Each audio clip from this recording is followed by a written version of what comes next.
On va parler d'immobilier positif parce que je le disais, on est au téléphone avec Patrice Lallemand, directeur des programmes immobiliers chez Elitis. Et Elitis a créé une tour qui s'appelle la tour Elitis Danube à Strasbourg, dans laquelle il se passe des phénomènes paranormaux. Genre il y a des locataires à la fin de l'année, plutôt que de payer une facture d'électricité, c'est EDF qui leur dit on vous donne de l'argent. Quoi? Ah, c'est vrai que ça change des huissiers, oui. Qu'est-ce qui s'est passé? Patrice va nous le raconter. Bonjour Patrice. Bonjour Vacher. Merci Bonjour, d'être avec nous. Patrice. Ça va super bien. Moi, j'avoue, j'ai vu une vidéo sur la tour Elitis Danube. J'ai trouvé ça fou. Est-ce que tu peux expliquer à nos auditeurs ce qu'est cette tour dans laquelle il y a des locataires et qui se trouve à Strasbourg? Ok, sans souci. Effectivement, c'est un peu fou, mais c'est la réalité d'aujourd'hui.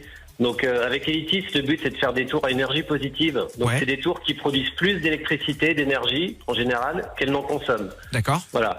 Donc ça, c'est très vertueux. C'est comme ça qu'on s'inscrit dans la transition écologique. Et le deuxième facteur, c'est qu'en fait, on en fait bénéficier les occupants, les locataires, les habitants. D'accord. Donc toute l'année, ils peuvent suivre leur consommation, ils savent exactement ce qu'ils vont gagner, donc ça les incite en fait à être acteurs eux aussi de leur consommation. Et au final, on a des locataires qui gagnent de l'argent plutôt que d'en dépenser pour l'énergie. Alors cette tour, elle produit 104%, je crois, d'électricité, c'est ça?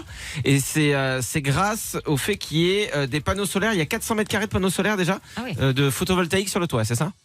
Alors, il y en a bien plus que ça en globalité. Il y en a 400 mètres carrés sur le toit, mais il y en a aussi 1000 mètres carrés sur les façades.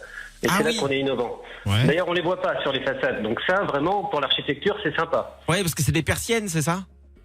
Alors, c'est des persiennes, mais c'est aussi des éléments de façade qui permettent l'étanchéité, classiquement. Et en fait, on les voit pas, ils sont noirs, mais c'est des panneaux solaires. Donc c'est comme habiter dans un panneau solaire géant, quoi. Exactement, sauf que tu cuis pas derrière, tu es très en confort. C'est des logements qui sont lumineux, c'est des logements qui sont bien chauffés, bien ventilés, et du coup ils sont agréables, et du coup les locataires sont bien dedans, et ils ont envie de contribuer aussi à la transition écologique, et du coup à pas consommer pour être aussi acteurs de tout cela. Ouais, Nico. Mais du coup, le problème, est-ce que c'est pas trop cher de construire des immeubles comme ça par rapport à d'autres immeubles? C'est notre fierté. En fait, le but, c'est que tout ça, ça soit acceptable. Donc, il faut que le prix final, aussi bien d'acquisition ou de location, soit le même que dans un immeuble standard. Et ça, on y arrive. Sinon, personne n'achèterait et ça n'a pas de sens. On peut faire des immeubles très chers, plein de technologies, qui seraient vertueux écologiquement, mais que personne n'achèterait. Nous, on a réussi à faire un immeuble qui est au même prix que les autres et qui en même temps délivre ses résultats. Alors c'est pas de la science-fiction, tout à l'heure on disait c'est fou, c'est vraiment des résultats au bout de 3 ans mesurés. D'accord. C'est un truc de malade. Il y a d'autres projets en France comme ça? Il y a d'autres tours qui arrivent? Alors on en fera partout où on veut nous accueillir. On est vraiment sur une grosse progression, un gros développement. On en a une dizaine qui sont en cours de conception, voire qui vont commencer dès le mois prochain en construction.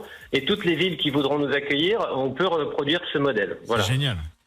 Moi j'ai une dernière question quand même, c'est sur l'application dont tu parlais aussi tout à l'heure, ça attise ma curiosité. Apparemment quand tu es locataire, tu peux suivre en direct la consommation dans ton logement, et genre si t'es parti, tu peux regarder sur l'appli et l'appli va dire attention, t'as laissé une lumière allumée, et tu peux l'éteindre à distance. Génial. C'est comme ça vraiment qu'on rend les locataires acteurs. C'est qu'ils voient en direct pas seulement leur conso, mais combien ça coûte en argent réel. Et en plus, ils peuvent agir sur leur logement. Donc il y a la domotique, elle est ludique, et en même temps, c'est très important pour leur porte-monnaie. Donc nos immeubles, ce qu'on veut, c'est qu'ils sauvent la planète, mais qu'ils préservent aussi le porte-monnaie des gens. Voilà. Putain, ça veut dire que tu peux faire une vanne à ta femme, toi t'es à distance et tu peux éteindre la lumière quand elle est aux toilettes. Ah, c'est une super bonne vanne. Franchement, et tu devrais être humoriste. Non mais je crois que ça s'est jamais fait. Non, mais tu devrais être humoriste. Ne piquez pas l'idée. Non, mais vas-y, monte sur scène et tu fais ce sketch. Il y a le public qui est là, t'éteins la lumière, tu fais oh pardon. Et on l'a déjà vu, cette femme qui est aux toilettes et la pouffe. Ouais, super. Merci. Imaginez plein nous aussi des comme ça. Non, mais on est désolé, Patrice, de ce qui vient de se passer. Vraiment, on est désolé. C'est génial pour faire peur à ta belle-mère. Franchement, tu veux ça me fera ma journée. Ta belle-mère, si tu veux qu'elle parte de chez toi, tu fais semblant que l'appartement est possédé. Voilà. Je comprends pas, ça l'a jamais fait avant. Les persiennes qui bougent toutes seules. C'est vrai que c'est marrant. C'est marrant. T'as qu'à monter sur scène, humoriste. Mon spectacle est mieux que le tien. Merci d'avoir été avec nous, Patrice. C'est hyper inspirant de voir ça. C'est magnifique, ça donne envie parce qu'en plus les logements sont magnifiques, hyper lumineux. On vous partage la vidéo sur les réseaux sociaux du Vacher Time. Merci de nous avoir accordé 5 minutes et puis vive le futur. Merci. Merci à vous et merci à toutes les équipes d'Elitis qui se motivent pour sortir ces projets. Voilà. Oui, mais on sait que c'est toi la tête pensante et qu'après c'est quand même des tirs au flanc. Mais ça reste entre nous. Allez, salut Patrice. Salut Patrice.